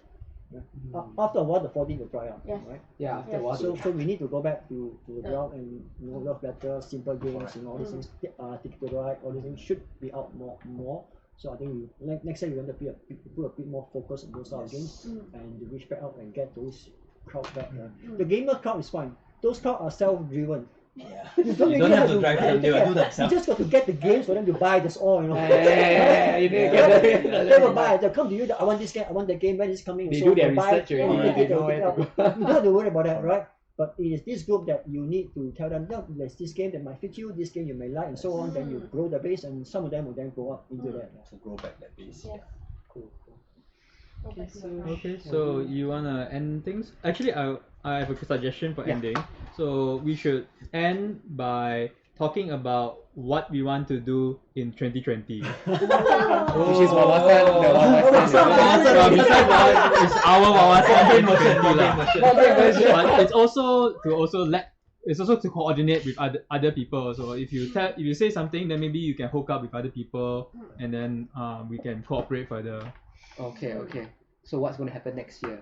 So what do you want to do next year? Or what we see in the industry. Yeah. Okay, maybe I can start it. Well, I hope to actually restart back this session of Memo 44. no. Thank you for your I bought extension as well. Yeah, it was a good game. No, I was want to restart back this session of tabletop game appraisal, whereby I think 2 years ago I had this session with designers where we sat down, we played a game, and we dissected it and criticized it. It's a published game, but we criticized it in the sense that, not to say criticize, but like look at a very scientific, not scientific, as in a very detailed standpoint. Deep dive, Yes, deep down, like we actually count the cards, we actually see what was going on, like were the mechanics optimizing the game, or was there a better team on it, stuff like that. So this is an idea which I got from the guy which I spoke to at Spiel, the Taiwanese guy. They are doing that. They actually have sessions and they bring designers in and they study a game. Some people may not like it because he says that some people, they feel that it's better if I don't know so many games so that I can create ideas from scratch. But to him and some of his friends, he feel this is important because otherwise you won't know how to actually improve on a game or stuff like that. So I hope to actually start that next year. We'll see how. I just want to add on to that comment, that people want to start with a blank piece of paper, right? In game design. Yeah. One of the things that stuck with me, and a lot of people always ask me, why don't you design games? I don't know. I may not be a good designer. I mean, I may play a lot of games, but it doesn't necessarily make me a good game designer and so on, right? But one thing that stuck with me was, I read an article about Sid Saxon. Those who don't know, he's the one who did the famous game like Acquire, and of course a few other games are. Okay. He actually, when people ask him, what is the secret to designing all these games, right? And he actually said, I have played 3,000 games before I start my first game design. So that means he actually know all this mechanic, and that's very important because there's one game designer, a local person who designed a game, and he hasn't been exposed to a lot of all these games. So he think that his game is quite new and so on. So whenever he come and join us for other sessions and we play some other games, he saw a mechanic. He said, "Oh, this mechanic looks like one I'm using here." Then I'll correct him. Actually, your one look like his. Your one look like his. Because this has been around for 10 years or 6 years and so on, right? So that blind spot we cannot afford. Yeah. Whether we like it or not, because the mechanic is already there. Now you can improve on it, you can take it and mash it together, that's fine, right? But not knowing it can actually be bad, And you think that this you rendered that mechanic when it's been around. So you can if you know, for instance, what is bad with the mechanic, you have a bidding option. What is bad with blind bidding? Can we solve that? Can my game improve on that? And so on, right? And not come up with a game and always say, my game is going to be the best bidding game in the world. I said, huh? I don't know. How many bidding game have you actually studied? And which is the best bidding game right now? And you are going to top that. I think that is a tall order. Right? Just say I'm going to have a good bidding game that improve a certain experience and make it fun in some areas and start from there. Right? So yes, learning all these things. I think that's good. Yeah. Otherwise, people start with. Yeah. All right. Yeah. Probably reply to you person. Yeah, for me, what I think is like I say just now, me and Victoria, our company, yes, what we're doing is trying to bring overseas board game to Malaysia. Yeah. The designers one, not the big one. Big one they got their ways already. Yeah. And help our indie designers to go overseas. Correct. But through today's session, what I learned from you is I think one very important thing is like last time you say it's very hard to get people to play the board game, right? You're like it's like people selling insurance, selling people to play board game. You're not even selling them thing, you want them to play board game only. Correct. I think it's a good model next year if we, through today's discussion, building a streamline of how to get general public into board games. Yeah. So while you build a business upon it, like let's say a MLM with board game. So it's like, hey, people introduce board game, they can earn money from it. Okay. So I was thinking if we can build such community, this will grow. Because the day I met one friend talking about agencies, people always do about MBA or insurance or the thing. They say, why don't I take this agency model and promote into something other thing? He's gonna do a vape kind of stuff. Then I think, why don't I take the agency model and turn it into board game stuff? That way you can grow the community faster. So I think probably this is a vision I want to look into. Yeah. To grow the community itself, because in Spiel what I really enjoy is the society and the community. If Malaysia can reach that level, I think more designer will come out because the ecosystem is there. So yeah, this is what I want to look forward next year that I want to try to build. Yeah. Cool. Interesting. Wai Yan? For me, I always hope to get more children or parents to get the children to gaming. Yes. Start them. Yeah. Start them young. Yeah. So hopefully next year we're going to have more groups, or I'm going to do something to encourage. And some activities to sort of hold up meetups and stuff like that. for kids and parents to that's come together and play board games. Yeah, we don't have that children actually. game. We don't have that. We should have that. Interesting. Children games. Victoria and Alex? For me, actually, it's like also back to the community, the ground. Because like for me, I also last time is a outsider. Then I still enjoy the playing the board game journey. Then I know that actually board game actually benefit a lot. So I hope that it really can contribute more to the community. Like because I like to facilitate games. I really like to facilitate. Yes, I like facilitate. So a lot of games I haven't played. I still want to have a chance to play more games, and then also next year hope that I can go to Spiel. That's my dream. Must go. Yeah. Yes. So that's more to my dream for next year. Cool. Why you wanted to add something just now? Something sorry, I cut you off. Just wrap up. Sorry, you want to continue? You want to ask your doctor for future? I just want to wrap up a few things here. Yes, I think community focus is what we wanted to go back to. We started in 05, as in the community space. So this is we moved to the business side, so we want to go back there. Not so much doing everything that these people are doing. I think there's a lot of people doing out there now, but we want to have dialogues with them and say that how can we support you guys? How can we? The keyword to me is that how can we make it sustainable for you? Because if you were to just come up because you are passionate, you are enthusiastic, it won't last beyond 6 months. You'll go tired, you'll find that I have to keep pushing all these things and so on, but there's nothing in it for me. And it's not wrong for someone to tell you and says what's in it for me is probably money to buy board games. Let's be upfront with that, right? Yes, if someone says that that's too materialistic, then fine, you can do that. You can do it for free. If you have a lot of games, I will support you too, right? Correct. So, but if someone needs because of it for money or whatever, I think that's a fair statement. As long as provide value, the keyword is value, right? And we need to help them sustain the effort beyond just 6 months or 1 year. Then you can keep growing and keep growing up.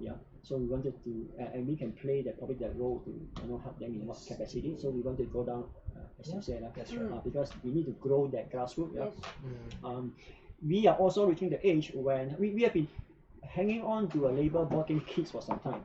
We run ad hoc classes for children and so on, right? But now that Rachel is of the right age, 4.5 now, so where she can be the one driving more of these sessions, right? So we definitely are going to come up with some children program next year. That's part of our visit to Harbour 4, right? To talk to them what they have and so on. So Wai Yan side is going to run up some children program, and that is also another initiative we want to go to target the young, start them at the age and so on, to basically learn through play lah.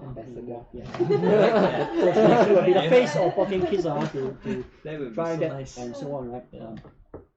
And I think that essentially that is basically going back to the grassroots to see what we can do. Support the community. Yeah. Sustainability, I agree. That's the problem. Right, cool. Wrap up? Well, How about you? Okay. What do you see? Because I'm not behind the camera. Okay, so there's so many plans for 2020. So I am doing my own website up. One of the things I'm trying to do are these sort of like common resources lah. That I'm personally authoring and sponsoring. So like an online catalog for all Malaysian games. So we like partially that's already in that booklet, but that's just simply in what do you call it, in paper form. It's not online yet. It doesn't immediately direct you to where to buy games online, or where to find a board game group, or where to find board game cafes. There are some resources, but like they're all across the place. So I thought like just centralize that into one website now, and just trying to support. Basically, looking forward to ways to also support the community as well, and the growth of the community. More alpha meets, more. We continue on with alpha meets, which is our prototyping sessions. Hopefully, I have space to do these sort of discussions once a month. Put up videos, just discussing so that there's more community interaction as well. People don't feel left out. yeah. And there are people trying to do stuff in this space, and hopefully also if we want to try to get government funding, we really should look at incorporating TTGDMY as either a society or possibly a company. We haven't really decided. Yeah, we because, haven't. Yeah. As an incorporated body that gives us some level of accountability, which means that government can work with us. Yeah. Whether it's a state government or a federal government. As in Gray and I and a couple of other fellas have tried to meet Stevenson, but in the end we just met his special officer, and Steven again. I think through one of the events in Penang was saying like, we may set up another meeting, but with things still very much up in the air and like designers having too many things to do, we haven't gotten much done along that front. So that is hopefully somewhere down the line as well as Wawasan 2020. But it looks good. It looks good. Just need to keep Keep plugging plugging it. Any government grant that we all can take advantage of? Like Not- eSport next year is getting a huge funding in eSport. Yeah, But I don't think board game is technically in No, eSport. it's because we've But not. it's not even in sport also. You see, we don't have like a former Miss Malaysia meeting Syed Saddiq to fair enough. Yeah, I know there's a customer, he worked with Tourism Malaysia. He's saying that there's a huge funding But for nobody next takes it. year, Visit Malaysia in Malaysia, VYM. So you can just propose to them, say what do you want to do, because they are For getting tourism. bored of getting all those proposals of going dance, all those From tourism board. tourism board. What's Because the We next probably year need is someone who's experienced Government under grant. this submitting proposals or VYM, things. Visit Malaysia year. So Next year. in terms of submitting proposals, right? I would say Rimba and Reef Stakes are actually the best people to talk to because they're NGOs. They naturally submit proposals to funders. The other thing is also we also probably need to incorporate and try and brainstorm for an actual program. That we've been talking about this since at least 2 Deltachats ago. Brainstorming for an actual program. And that is the sort of stuff that we want, right? Like going to the grassroots, having programs going to the grassroots. Then we can actually have some sort of track record, and then we can develop government funding from there. True. The one more thing to note is that the geographic of Malaysia means that we were a bit fragmented. Because never mind Penang and KL, right? Even within Klang Valley and Damansara and Cheras, so it's still distance away, right? So our model may have to be slightly different from what Singapore, Taiwan is, which is more closer and centralized, right? We have to mirror it more like the US side, right? Whatever is in the east and the west are two different things, but they work together to grow the whole thing as a. Yeah, like when I was in UK, they have this the small little conventions, very localized, but that's how they nurture the community in their own area. And I think we had to once have a year this. they come together. So you can actually hop to different regions of the UK to play. Wait, what's the day today? Today is 24. 24. Why? Because we were also supposed to submit a proposal to Georgetown Festival as well by the 1st of December. It's okay, you got one more week. I don't have time. I think it's crazy for me. I want to try to ask for funds to do like a proper designer convention. So we tried ask for funds to fly like design designers from like Thailand and Singapore and Indonesia to come in and speak, and then we can also build a regional community as well. But I have 6 months. Simon Asia is doing that. Simon is doing that, huh? This one in Bangkok. Bangkok, right? Bangkok. I Wait, think so December. First week now, right? First week, First week yeah, now, right? December, the Thailand Bangkok They there. have a Thailand Expo. They have a Thailand Over Expo. So So Taiwan designer. They're just bringing Taiwan. Who do we know? I don't know whether they're bringing Taiwan. They have a website, you can browse to see who they're bringing in. I know they're doing it the first week of December.